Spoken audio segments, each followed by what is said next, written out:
بسم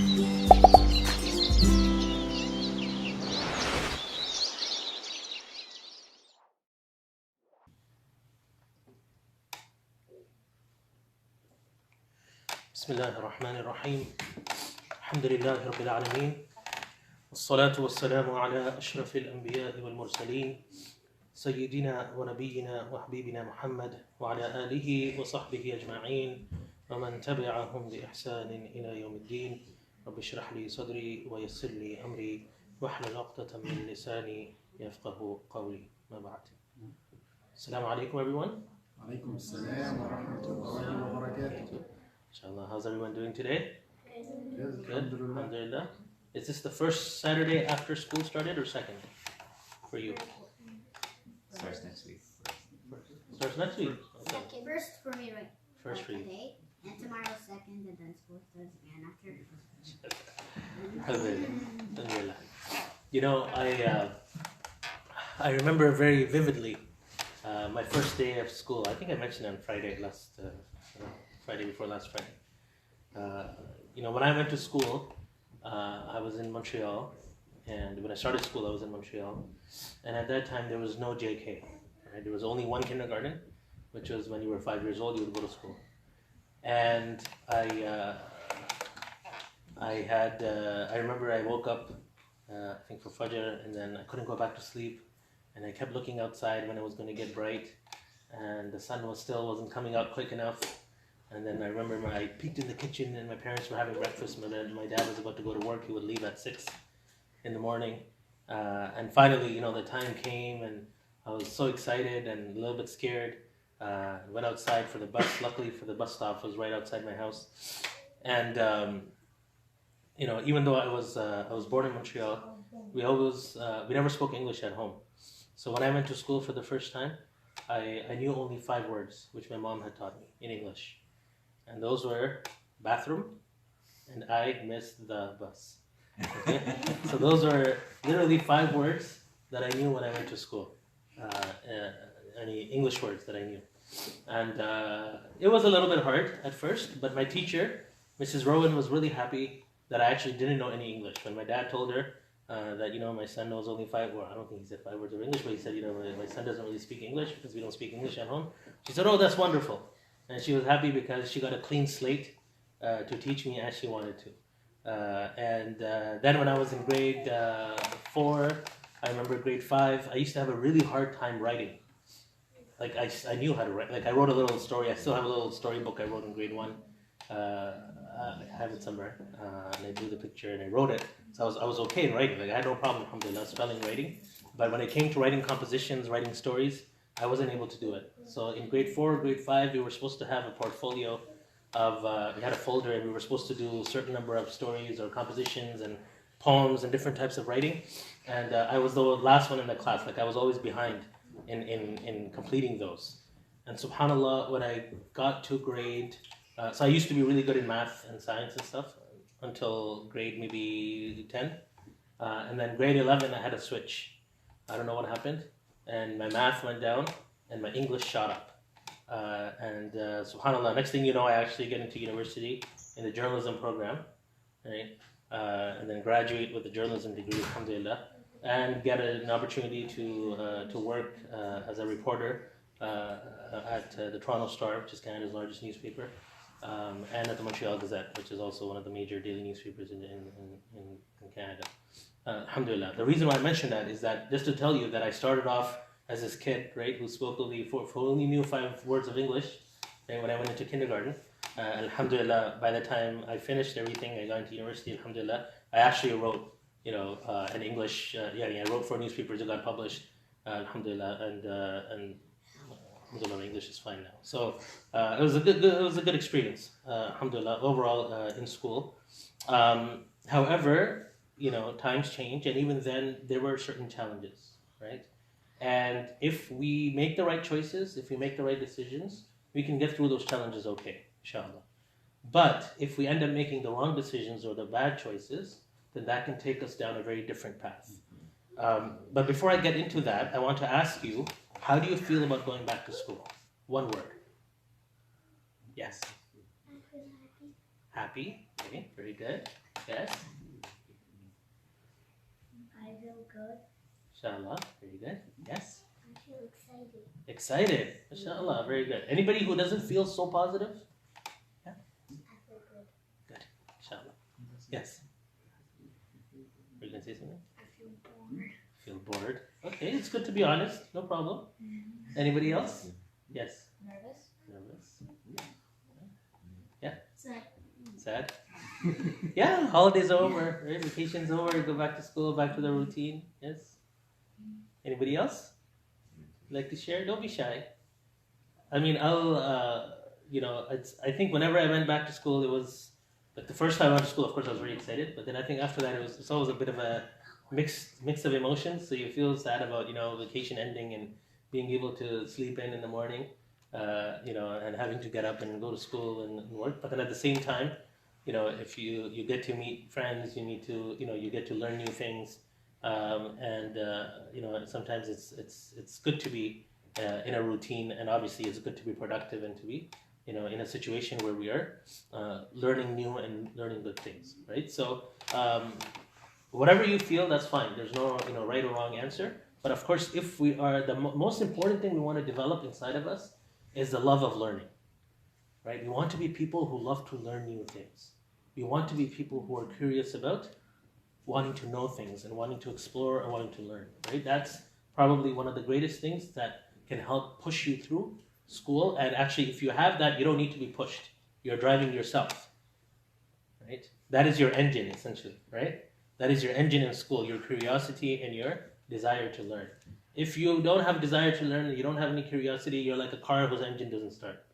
And then people have to come and push you from behind and push you ahead, and it's slow and it's hard, right? But if we develop that love of learning and that curiosity inside of us, then we will be a self-starter and we'll be driving ourselves, trying to learn new things. Now, it's natural that there might be subjects, right? Especially for those who are getting older, there may be subjects that you're good at. There may be subjects you're not so great at. You may be good at all subjects. So everyone is different, right? So as I mentioned to you, English was tough for me in the beginning, even though I was fine, like I said, in writing English, but I just wouldn't be able to do some of those assignments as quickly as others. But I was good at math, right? So everyone has, strengths and weaknesses. None of us are 100% perfect. So it's okay if there's certain subjects that get you excited, that you're good at, or that you like, and there's others that you're not so excited about, or you don't like as much, or you have a bit of a harder time. Okay, but that's not a problem. That's not a reason. That should not be a reason to make us feel bad about learning or not want to learn. Right? There's different types of learning, and as you get older, you'll have more and more choices, inshallah, about what you learn. When you're young, you have to learn everything. When you're young, you have to learn everything. You don't have a choice in grade 3 and say, I don't want to take math, or I don't want to go to this subject, I don't want to do this. You don't get to do that when you're young, because these are things that you should know and everyone should know. So you build up your basic knowledge through these different grades, and when you get older, then when you get to high school, later parts of high school, you get to college, university, then you can choose what you want to choose to study and which area interests you the most. But at this point, what's important is that you try to learn everything to the best of your ability, inshallah. Okay, my next question for you is, what happens at school? And I have 3 pictures for you here. So what do you think they represent? Raise your hand if you think you know the answer. So you see 3 pictures? What do you think they stand for? Things that happen at school. Yes? Okay, good. So there's one that represents learning, which would be this one. Very good. Anyone else? Can anyone guess what the other pictures stand for? Yes? You want to say something? Waiting? Yeah, you do have to wait for the bus sometimes, but that's not exactly what I've intended. But I agree that it's actually a little bit of a confusing picture, so give you credit for that. Anyone else want to take a try? Yeah? Socializing, very good. Socialization, yeah, it's a big word, but you got it, inshallah. Okay, so socializing, basically making friends, right, and being with your peers, yes? Friendship and being lonely. Friendship, okay, and being lonely, yes, that could be one way of looking at it. Yes, so the top one is socialization and friendship. This one actually I put for freedom. Because, right, here's a kid who's alone by the road, right, without his parents. So most of the time, that's something that wouldn't happen when you're younger, but as you start getting older, start going to school, this starts happening. You start going out alone for the first time, right? When I went to school in kindergarten, that was the first time I was actually away from my family. It was the first time I was actually away from, my parents or my relatives, that I actually went out on my own. And then, to tell you a little bit of a longer story, when I was 11 years old, I left home and my parents left me in an Islamic boarding school. Anybody know what a boarding school is? Like a boot camp? No, yeah, sort of. It was like that, but doesn't have to be a boot camp. Yeah? I think it's like a school where you stay for a few weeks. Okay, very good. It's a school where you stay overnight. So you actually have a room, you sleep there. Except I wasn't there for a few weeks, I was there for 10 years. But I went home on the weekends. Right? So my parents were really nice and they would take me home every weekend. Okay? So when I went there, right, and I was 11, I was about to turn 12, it was obviously a big change. It helped that it was Islamic. It was Muslim, so it was all Muslims, and we had a place for salah. Obviously, all the food was halal, all that. So I didn't have to worry about anything in that sense. But one thing it did teach me was independence, right? And my mom loves me so much, and I think about if I had stayed at home the whole time, and my mom was watching over me and taking care of me, I don't know what would happen to me. Yeah, I think I would become really spoiled, or I don't know, how I would have what I would be like. I don't know what it would be like. But because I was away and I had to deal with a lot of things on my own, and I got a lot of experiences. It's almost like going to, people go to summer camp for 2 weeks or for a week. So let's say this was my summer camp for 10 years. Okay? So I got a lot of new experiences, alhamdulillah. And now that I look back, I'm actually very fortunate I had that opportunity, because, there were a lot of things that I learned and situations I had to deal with, which I would not probably have come across if I was staying at home. Or I would have faced very different circumstances and situations, and I'm not sure how I would have reacted and responded to them. So nonetheless, so this bottom picture is, so you're right, it could be loneliness as well sometimes, and that's something we should talk about as well. But my intention in putting that picture was really to talk about freedom and independence. Okay, next question. What are some of the good things at school? Yes. Like when you make friends. Okay, we can make friends. Very good. I hope good friends. Yes. Learning. Very good. Yeah. Whole time and recess. Okay, whole time and recess. Yes. To do activities. To do activities. Okay. MashaAllah, very good. Anybody else? Yes. You get to have so much fun. You get to have so much fun. Okay. MashaAllah. It's good if you think that school is fun. Very good. Anybody else? Some of the positives of school. Free time. Free time. Okay. All right. Anybody else?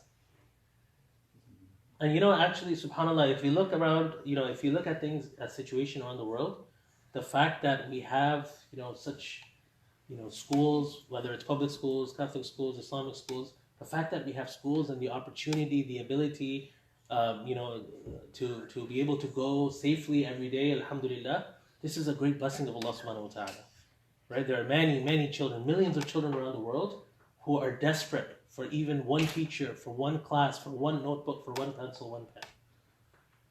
They're desperate. They have the love of learning. They want to learn, but they don't have access to education. They're desperate for any teacher to come and teach them, even for 10 minutes, for half an hour, even once a week. Right? And some children, I remember that a few years back, we actually watched a documentary, or I think, yes, we watched a documentary, or we showed a clip of, of children who have to travel, and how they travel to get to school every single day. Right? For some of them, it's a very treacherous, dangerous journey. Some children in different parts of the world travel for an hour, 2 hours, 3 hours a day on foot, and perhaps by on horse or bikes, or different modes of transportation through valleys and crossing rivers just to get to school. So we have the opportunity, the blessing to have schools in our neighborhoods where you get picked up by bus, or your parents drop you off, or you're able to bike quickly within 5, 10, 20 minutes. This is a great blessing from Allah subhanahu wa ta'ala. Plus all the resources that we have, the technology, the books, the cleanliness, the teachers, the qualifications, all of those things. These are huge, huge, enormous privileges, right? Which most people in the world actually don't have access to, right? Or many people in the world don't have access to. So we should be very, very grateful, and we should really take it as a blessing from Allah subhanahu wa ta'ala, and we should really try our best to use it in the best way possible, right? Which means that we go to school, we take it seriously, we do our homework, we prepare for our tests, and we don't take it as a joke, but we pay attention when we are being taught, right? Because this is a very important opportunity which many people don't have. Okay, mashallah. So that was very good. Now let's look at the opposite. Some dangers at school. Can you think of anything negative or some dangers at school that you might face? Yes. Getting hurt. Getting hurt. Okay. In what way? By pushing and just Okay. Somebody pushes you, shoves you, or hits you. Okay. Yes. climbing the fence. Climbing the fence. Okay. All right. Yes. Bullying. Bullying. Okay. Very good. That's also a danger. Yes. Did you want to say something? Like what happens like middle school and high school. What happens in middle school and high school? Okay. What happens in middle school and high school? Like boyfriend, girlfriend stuff. Okay, so relationships that people have and activities that they get into that are not permissible and that are not positive. Very good, mashallah. Yes, any other dangers? Yes? Climbing on the shelf. Sorry? Shelf. Shelves? Climbing on the shelves? Okay, yes, that can be very dangerous. If it tips over, that's right. Any other dangers that you can think of at school? Yes. Boys. Bullies. Yeah, very, very serious danger. You're absolutely right. All right, so that was very good. We got so we got different types of dangers that we talked about, that we heard. So we heard about, getting hurt through pushing and shoving, basically through play or with bullies, either hurting you physically or hurting you emotionally or mentally. We heard about, physical dangers, climbing shelves, climbing fences. So those are all very good, and I would like to highlight a few possible dangers that perhaps we haven't talked about and that we should think about. Okay. So one of the things that came up early in our conversation was how school, or going to school, right, or a big part of going to school is actually our friends and socialization. Would everyone agree that a big part of school is friends, right? Who you hang out with at recess. Does anyone like being alone at recess? No. No. Even if you have to be, but do you actually want to be alone at recess when everyone else is with their friends?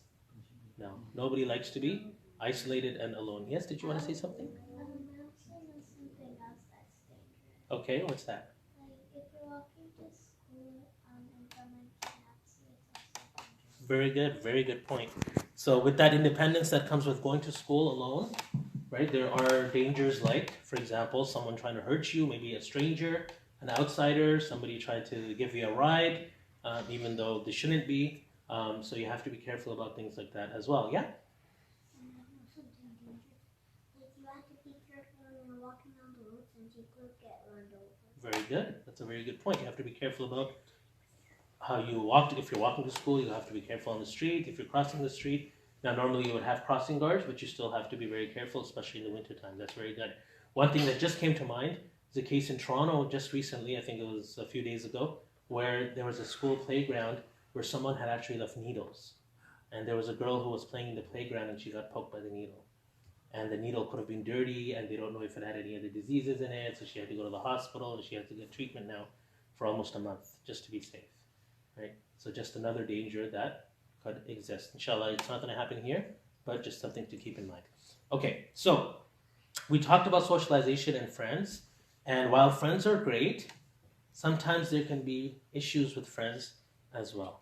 And the Prophet ﷺ has cautioned us about our friends. Right? He said, be careful about who you befriend, because people will follow, a person will follow the religion or the path, the ways of their friends. Yes? You have to be careful when you get friends, since they could be strangers, and if you see you can come to my house, they could kidnap you. Yeah, that's a very good point, right? That if you get to know someone, right, that's one of the risks, that you think you know someone, right? You get to know someone in school, but who knows about their family, right? And their family members. And a lot of times what happens is when you have friends, at some point, friends want you to come over. And they say, okay, I'm having a birthday party, or, I'm having a play date, I'm having a sleepover. And then you go to your parents, oh, mama, baba, mom and dad, can I go to their house? And the parents are like, okay, who are they? Are you sure you want to go? This, that, right? So there's a whole discussion around that. And you're right, that could be, something to be concerned about. But what I was saying is that the Prophet ﷺ, as a general rule, has told us that we should be careful about who we are friends with, and especially close friends, right? Because a lot of times when we look back at people who went down the wrong path, okay, they all started off like us, like young, innocent children who were just going to school. And then at some point, they started hanging out with the wrong crowd. Do you know what that means, hanging out with the wrong crowd? Yes? Hanging out with people, like say religions and other stuff that you're not supposed to be following. Very good. So you're hanging out with people who are doing things which are wrong, right? Who are behaving in ways that are bad. And in any situation, in any school that you go to, if you look at the playground, if you look at recess time, and you'll see that there's different types of groups, right? And you'll see that each of those groups are of like-minded children or like-minded people, right? Because people who think alike, who have similar interests, usually or normally come together. Okay? So people who are, for example, studious, children who want to study, who have good behavior, who don't use bad language, who are not engaged in bad things, normally they will gather together. And then you will have maybe children who are interested in a certain type of game, right? Or they're interested in a certain type of sport, or they have some other interest and they will gather together, right? And then you will find that there will be one group, usually everywhere, of kids who are troublemakers, who misbehave, who disobey, who are disrespectful, who are rude. And a lot of times you'll find that they are gathering together. Is that right or wrong? Right? Is it true? Is that what you've seen? It's been a long time since I went to school, so I need you to tell me if that is right or wrong. It's right? Okay, alhamdulillah. So, we have to be very careful about which group or which types of people we hang around with or we choose to hang around with. When you're very young, perhaps it doesn't matter, right? Because it's not as noticeable. But as you start getting older, these things become more and more apparent. So the first thing that we want to be careful about is friends or kids who have bad character. Okay, so if you notice that there are people who have bad language, who are using bad words, okay, or they are lying, and especially if they're lying regularly. Okay, they ask you to lie, they're lying to other friends, they're lying to their parents, they're lying to their teachers, they're lying to each other, and they don't take lying as something which is bad or something which is serious. That should be a red flag. That should be a warning sign for us. Okay? Also, what do they talk about?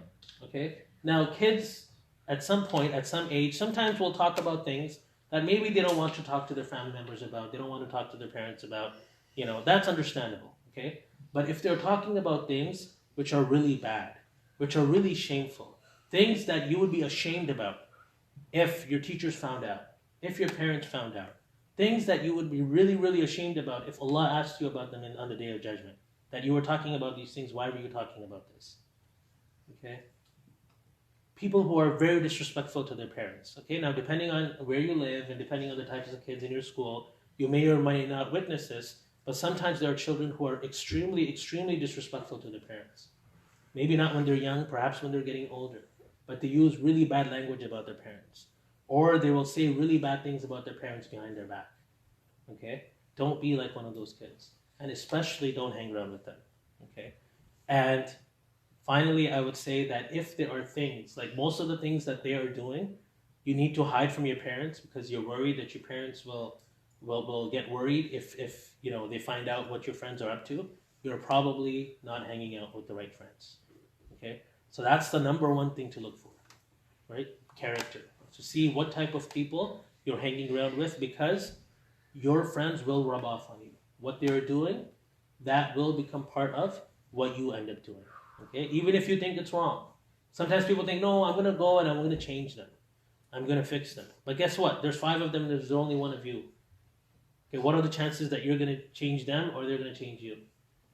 Right? most of the time they're going to end up changing you. Okay, so be very careful. Number 2, one of the things that you have to remember is that, as Muslims, we have certain guidelines that we follow. And we follow them because we know that what Allah and His Messenger ﷺ has told us is good for us. And if we don't do what they have told us, then we are going to harm ourselves. Okay? One of the things that people will start getting influenced by from their friends is the way they dress. Right? And again, if you look at your school, right? If you look at people in your class, especially in the older grades, you will notice that there is a group of people, right? And a lot of times this happens with girls, but sometimes with boys as well, who are especially dressing inappropriately, right? Even more so than everyone else in the school or everyone else in the class, right? Now, there's various reasons why they're doing that or what's driving them to do that, but be on the lookout for people like that. So if you're hanging out with friends, okay, and your friends are the ones who have the worst dressing in the school, right? Most of the school is not dressing that way, but they are dressing in ways that are inappropriate, right? Or that are very different in a bad way from the rest of the school. Okay, that should be a warning sign for you. The other thing, of course, is you have to be careful about your prayers and what you eat, right? So if you're hanging out with your friends and you get older, and your friends either they're not Muslim, or even if they're Muslim, they don't really pray, or if they're not Muslim, they don't respect your choices to pray and your responsibility to pray, that can become a problem.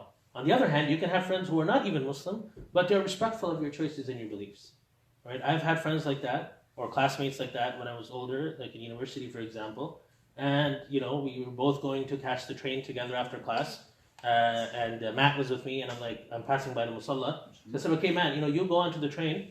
I just have to pray 5 minutes, and then I'll be with you. So he's like, yeah, okay, no problem. So Matt goes to the train, and I go to pray. 5 minutes later, I go back to the train station. We meet up again. The second day when I'm passing by, I'm like, Matt, I need to go pray again. He's like, oh, can I come and see you pray? I'm like, yeah, sure, come on in. Okay, so then Matt comes in and he watches me pray. He's like, yeah, that was pretty cool. Okay, so alhamdulillah, Matt wasn't Muslim, right? But it didn't matter because Matt was respectful of my beliefs and my religion. Okay, so if you have friends who are respectful of your choices, so if you're a girl, you wear hijab, mashallah, or you're a boy, and there are certain things you're not going to be able to do, or certain things you don't want to talk about, certain things you don't want to do, and your friends, even though they're not Muslim, are respectful of that, alhamdulillah, that's great. Sometimes what ends up happening is, unfortunately, there are people, and children will know this, is that there are kids who come from good families, there are Muslims, but unfortunately they are engaged in behavior which is sometimes worse than the non-Muslim kids in school. Right? This happens. Right? This happens. This is a reality, unfortunately. So for parents, don't always insist on having Muslim friends, because sometimes the Muslim friends, unfortunately, will be a worse influence than the non-Muslim friends. So just be careful about that. If they're good Muslims, mashallah, they're good Muslim children, and they are friends, and of course, that is very good. But it's not necessarily true that Muslim friends will be the best friends, unfortunately. You also have to be careful about food, right? So if your friends are giving you something to eat, or you're going to a party, they invite you over or something, and they, especially if they're not Muslim, you have to make sure, obviously, that you're not eating anything which is haram. Yes? Remember to give you food, you have to first lay it on the bucket, gelatin, it doesn't, it's good to do that, so, you don't fall and... Very good. So actually a very good policy to have is not to take food from anyone else. Okay, and there's a number of reasons for that. So first, of course, there could be food that is haram, but nowadays, right, unfortunately, because there are certain things which have become legal in Canada, even though they're haram, right? So for example, marijuana, people are actually baking cookies, making chocolates that are laced with marijuana. Okay, and sometimes adults are having these at home, and kids don't realize what it is, and they bring it to school, or they eat it themselves and they give it to their friends, and they are actually, getting impacted and getting hurt by these drugs. Okay, and this has actually happened. So it's the best policy is that you don't take any food from anyone, period, number one. Number two, if you do receive something from someone else, bring it home or have it checked with your parents, by your parents, to make sure that it's safe to eat. Otherwise, don't exchange any food, don't take food from anyone else. You take your own food, you eat your food, whatever is left over, you bring it home. Don't take anything from anyone else. Now, as people get older, right, in the older grades, and especially as they get ready to go to high school, this becomes more and more of a concern. Where people, especially now that kids have phones, okay, everyone has phones. A lot of kids will have phones and tablets and access to technology. That they are actually gathering together to watch and to listen to things which are wrong, which are inappropriate, and which are just bad material to look at. Okay, so if you ever come across a friend, a group of friends, a group of classmates, people, and it could be anywhere, by the way. It could be in a public school, it could be in the park, it could be in an Islamic school, it could be at the masjid even. Okay, if anyone tries to show you material which makes you feel uncomfortable or makes you feel that you're doing something wrong or that you don't want people to find out about, then that means you shouldn't be doing it. Okay, simple as that. And sometimes people are, unfortunately very curious and they say, okay, you know what, let's just take a look and let's just, I really want to know what it is. But it's a lot better if you don't know what these things are. Okay, because unfortunately once people start getting exposed and start looking and watching, listening to these things, it actually becomes very addictive. And then they're not able to stop. And this is actually a very, very big concern for young boys. Because people who make this really bad material actually target boys, especially. Okay, teenage boys, 13 to 18 is their largest market. Because they know that once they are hooked on watching bad things and looking at bad things, especially on the internet, they're probably going to continue to do it for the rest of their lives. Okay, so it's actually very, very dangerous. So therefore, if you come across anything which makes you feel uneasy or makes you feel like you're doing something wrong, then do not engage in that. Okay, because even if your parents don't find out, okay, first of all, there's a good chance that people may find out. Okay, there's nothing on the internet today that is totally private. Okay, people think there's apps that are totally private that are going to delete conversations after a few seconds, after a few minutes. Okay, but guess what? Somebody could take a screenshot. Somebody could record it from another device and then share it with everyone else.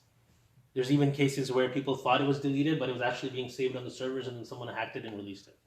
Okay, so never, ever, ever think that anything that you're doing, especially with technology on a device, is ever going to be totally private. It's not. And at the end of the day, nothing is, because Allah is watching, right? And everything's being recorded. So at the end of the day, if not in this world, it's going to be exposed on the Day of Judgment. And everyone's going to find out. And that's when it's going to matter most. Okay, so it's a lot better not to get into any of these things right from the beginning, as opposed to getting into it and then being embarrassed and being in a situation where you feel helpless and you're not able to do anything about it at the end. Of course, drugs, smoking, someone mentioned haram relationships, right? So those are the things that you have to be very, very careful about, that if you fall into them, you are likely going down a dangerous path, okay? Or a path where it might be very difficult to come out of afterwards. So better not to get into that from the get-go.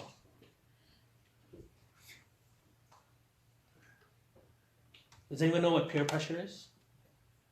No. When your friends make you do something. When your friends make you do something, okay, very good. Did you want to say something? When your friends influence you, like when you change your mind. Very good. Okay, so yeah. When your friends make you do something bad. Very good.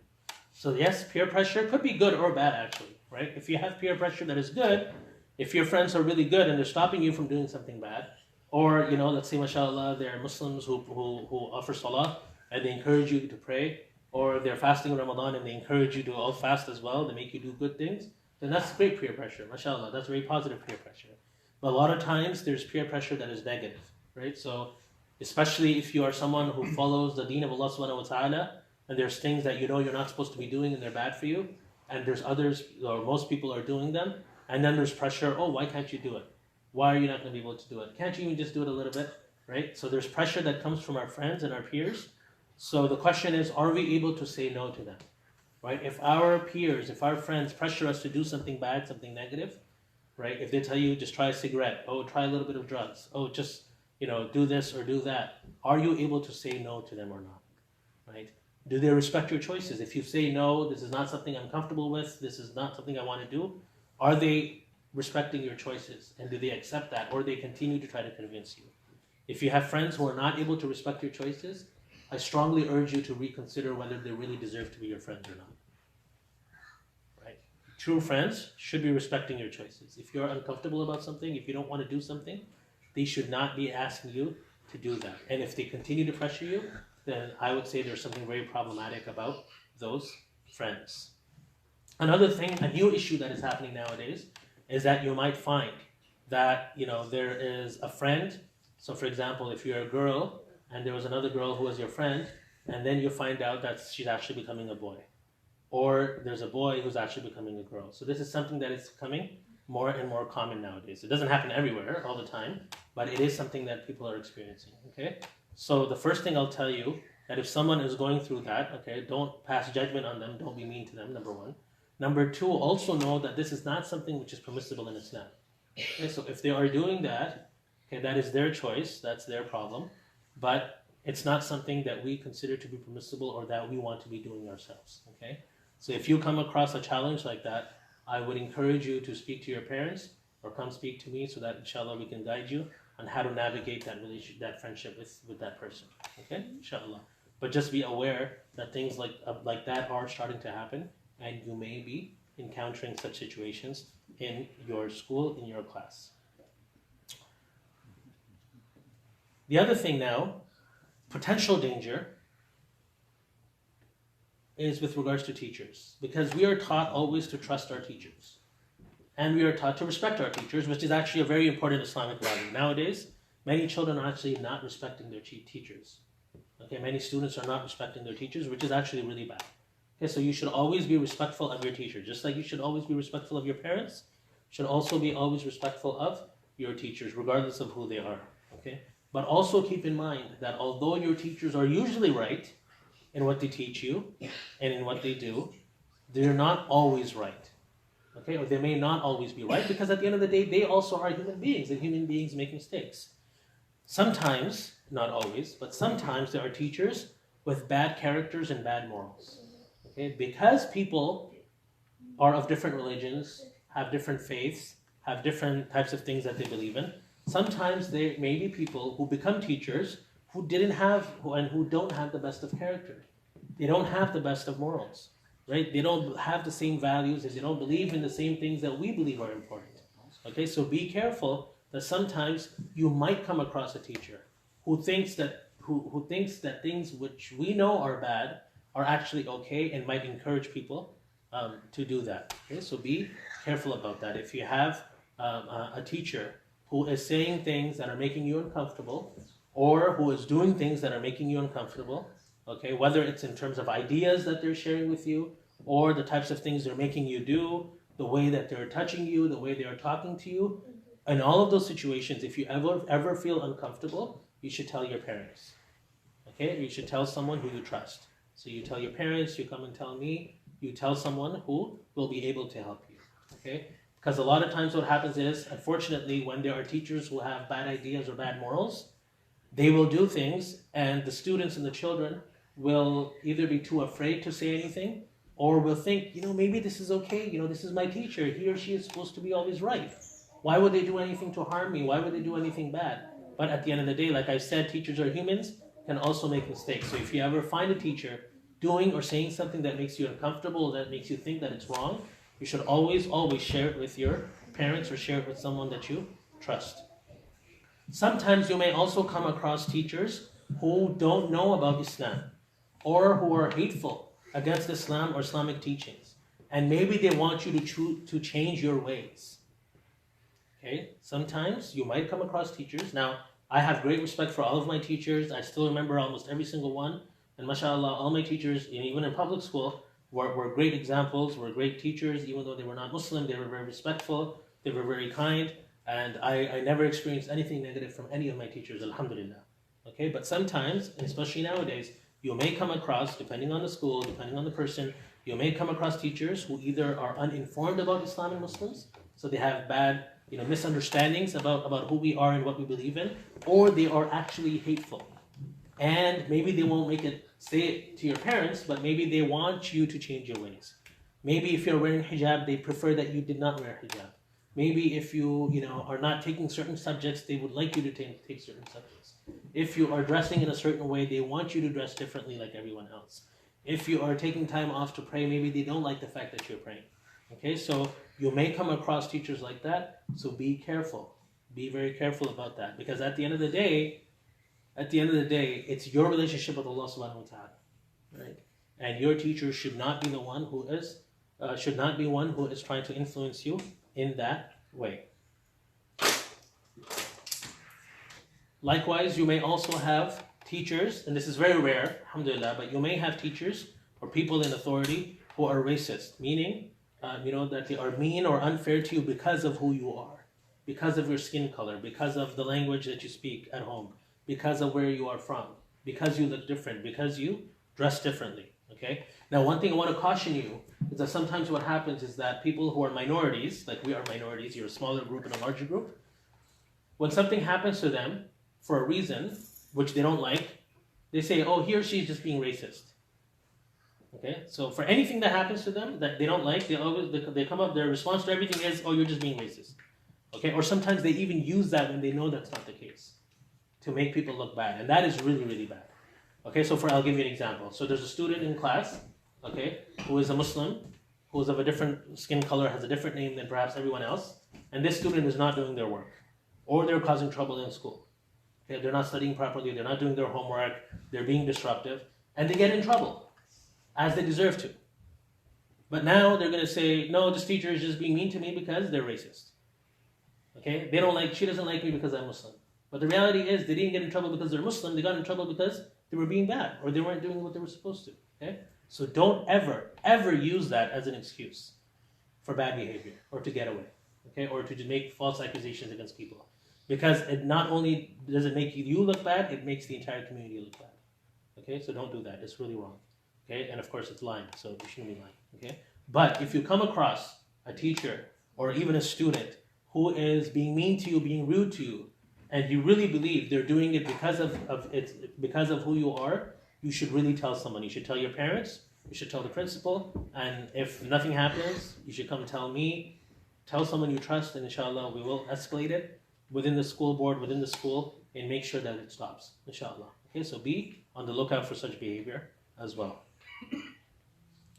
In the older grades, you will have perhaps un-Islamic teachings as well, right? So and not so much in the younger grades, but there might be, right? So for example, in the younger grades, you may learn that it's okay for two men and for two women to get married. Okay, Islamically, that is not something which is permissible. Okay, but nowadays, in today's society, in today's world, in Canada, it is something which is considered legal. Okay, so your teacher may read stories to you like that. You may learn this in health class, or in some other situations. So just know that this is a practice which is not permissible, just like the practice of drinking alcohol, just like the practice of dating, and so on and so forth. Okay, so you should know that it is not permissible. Sometimes you will be in situations perhaps where the teacher doesn't believe in God, or the curriculum that they're teaching does not account for worship and prayer and spirituality and faith and religion. And children sometimes, or many times, come up with this idea that science is how we learn the truth. And science can't prove the existence of God, so therefore I don't know if God exists or not. Okay? So be careful about such arguments as well. That the existence of Allah subhanahu wa ta'ala cannot be proven by science, because science has limitations. Faith and spirituality cannot always be proven by science, because science is limited. Okay, so just understand that. Science is not bad. Science is great. Some of the greatest scientists were Muslims who made the greatest of discoveries. So there's nothing wrong with studying science. But the difference was that science didn't take them away from Allah, it took them closer to Allah subhanahu wa ta'ala.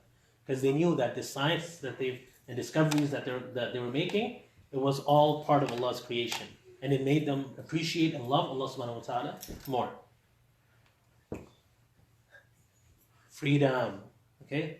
Who doesn't want freedom? Nobody. Everybody wants more freedom. Especially as you start growing older, you want freedom from the rules that your parents create. And this is an ongoing tension. You see all the parents smiling, the kids looking. Okay, this is what happens. I know how it goes. As the kid grows older, you want more freedom, and your parents are still worried about you just as they were worried about you when you were a baby. So you're growing up, you want more freedoms, but your parents are worried and concerned. Okay? So this is something which is natural. Okay? It happens everywhere. But let me give you some tips. So number one, Yes, mashallah, you're growing older. Yes, mashallah, you're learning new things. Perhaps in some things, maybe you even know more than your parents. Okay? But be careful and don't be overconfident. Don't be overconfident. Okay? Because when a person is young, yes, we may know many things, but we also don't have many experiences. There are many things that we don't know. So don't be overconfident like you know everything and you know better than your parents. Okay, yes, in some things you may know more than your parents, but overall in life, your parents have much more experience and are aware of much more than you are. Okay, so don't be overconfident. Secondly, don't argue with your parents. When your parents put restrictions on you, when they don't let you do things, they want to put limits on your freedom, it's because they love you and they don't want you to get hurt. So if you fight back and if you argue back, that's actually very hurtful. And you will only realize how that feels when you become a parent and your child does that to you. Okay? So yes, it may be a little bit annoying sometimes. It may not be what you like. But at the same time, don't argue. Instead, let me tell you a little secret. And I know your parents are here right now, but I'll tell you a little secret, okay? Build trust with your parents instead. If you build trust instead of arguing, that will actually help you get more freedom, and I can actually help you with that, as opposed to arguing. Because when you argue and fight with your parents, it proves the point that you're not mature and you're not responsible. Okay?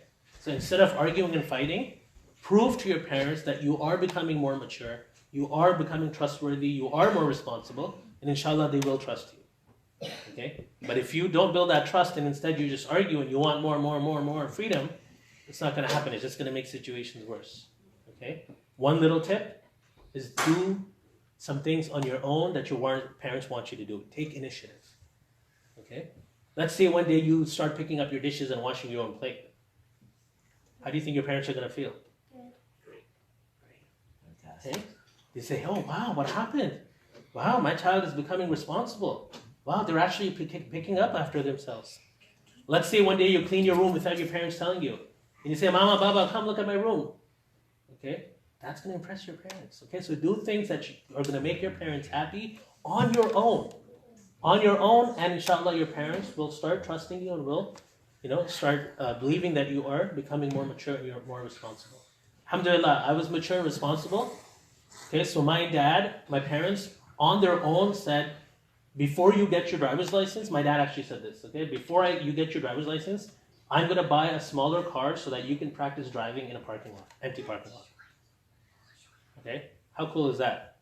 Right? So my dad actually downgraded, sold his bigger car, got a smaller car, so that I could practice driving in an empty parking lot before I actually even got my driver's license. Okay? Alhamdulillah, my parents trusted me. Okay? And when I grew older, there were no issues about, okay, where are you going? Why are you taking the car? Even at school, that boarding school I was telling you about, where I was living, alhamdulillah, I was trusted to actually take the school's car out alone and go shopping for the school store and for different things. Okay? So if you build trust, it doesn't mean you're not going to make mistakes. If you make mistakes, you say sorry, you learn from your mistake. But build trust. Don't argue and don't fight. And remember that Allah subhanahu wa ta'ala is always watching. Right? Your parents are worried. Okay, because they don't want you to fall into something harmful. They don't want you to do something wrong. Okay? But you should always know and you should reassure your parents that Allah is always watching me, so therefore I'm always going to be careful about what I do, because I know even if you don't find out, meaning my parents don't find out, Allah will still know. Right? Allah subhanahu wa ta'ala will know what I'm doing. So therefore, I am going to be extra careful in making sure that I don't fall into something which is impermissible. So finally, be alert. Stay away from trouble. Always think, what am I there for? Why am I going to school? What is the purpose of going to school? What is the purpose of going to school? Yes. To learn.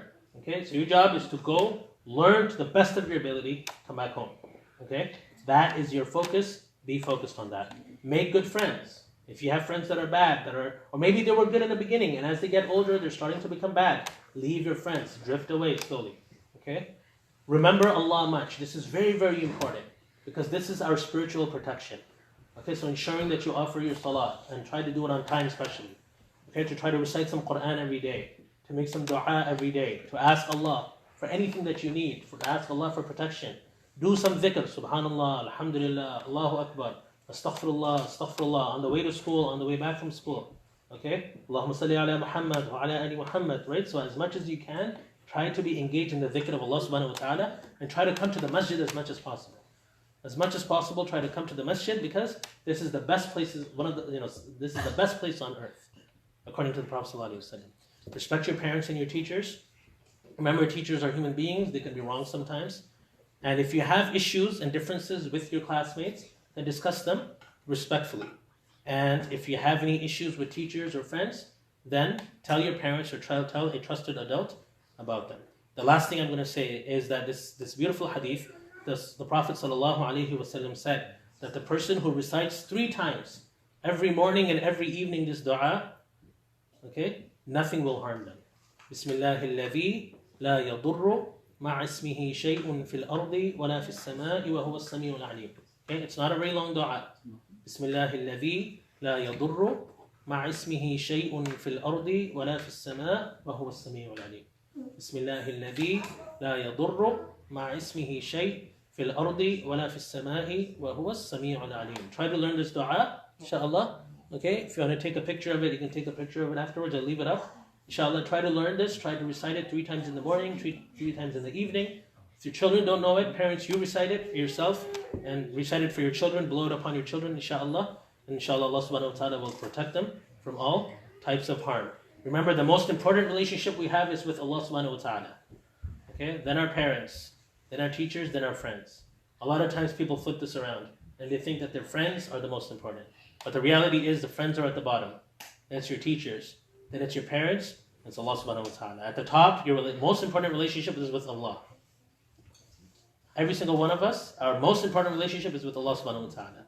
So every other relationship falls under that. So always think before doing something, how will Allah feel about this? What will I say to Allah about this action that I am doing? Try your best and leave for Allah the rest. Always remember. Try your best in everything that you do and leave the rest to Allah subhanahu wa ta'ala. Jazakumullah khair. Any questions? Any comments? Any stories? No. Inshallah. I ask Allah subhanahu wa ta'ala to protect you all. I ask Allah subhanahu wa ta'ala to guide you all the time. May Allah subhanahu wa ta'ala make you all successful in this year of study and in every year. May Allah subhanahu wa ta'ala grant us all the greatest of success in this world and in the next. Say Ameen. جزاكم الله خير سبحانك اللهم وبحمدك أشهد أن لا إله إلا أنت نستغفرك ونتوب إليك. The dua is on the screen. If you like to take a picture, you can come in. And of course, there's some candy. So inshallah, if you line up, I will give you candy as well.